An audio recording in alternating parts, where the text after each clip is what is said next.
ati guddaa waltaqaddee bulchitaa saba hundaa eentu si kiila dandeeti addunyaanuu keeti inni wanni si caalaa meeti xiqqaa guddaa keeti sabaa sabi lammiinteeti addunyaanuu keeti inni wanni si caalaa meeti xiqqaa guddaa keeti sabaa sabi lammiinteeti addunyaanuu keeti inni wanni si caalaa meeti.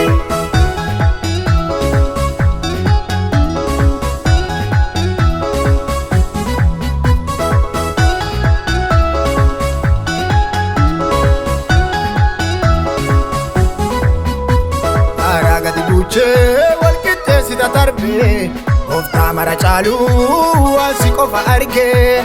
adoo beekeyyuu abbaan fedhe si caalu walta deebi'ee galati kenna si gannu anaasiin jennaati guddaa dhugumaanii feeti ajajjee dhaabbachitta bisaanii iddoomi keetii jallagamu yoomuu jenneesi jagannaa maqaan kee galatoomu. Ati guddaa waltaqaddee bulchitaa saba hundaa eentu si kiila dandeeti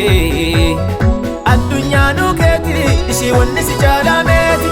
xiqqaa guddaa keeti sabaa saba lammiinteeti addunyaanuu teeti me wanni si caalaa meeti xiqqaa guddaa keeti sabaa saba lammiinteeti addunyaanuu keeti inni wanni si caalaa meeti.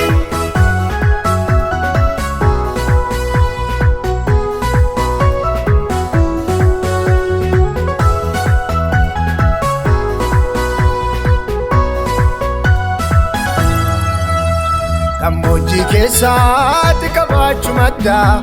kabajantee leetaa waaqummaan kee addaa biyyoota kamiyyuu siin dhi'ee bari'aa waaqa maka himaa eessaa ta'ee danda'a maqaa kee jajaa ideenna si faanaa bisaan irratti ka jaartu mana duumessa ajajjee ka godhattu geejjibaa guddaa mikeetii nama ajaa'iba. Sabaa sabi lammiinteeti addunyaanuu keeti inni wanni si caalaa meeti xiqqaa guddaan keeti sabaa sabi lammiinteeti uumame duudiin keeti wanni si caalaa meeti xiqqaa guddaan keeti sabaa sabi lammiinteeti addunyaanuu keeti inni wanni si caalaa meeti.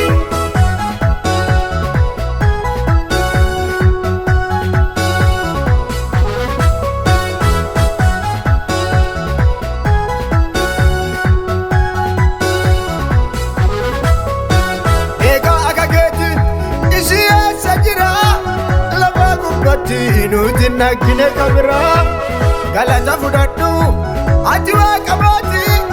maqaan beektaa si ajajaan turjooti.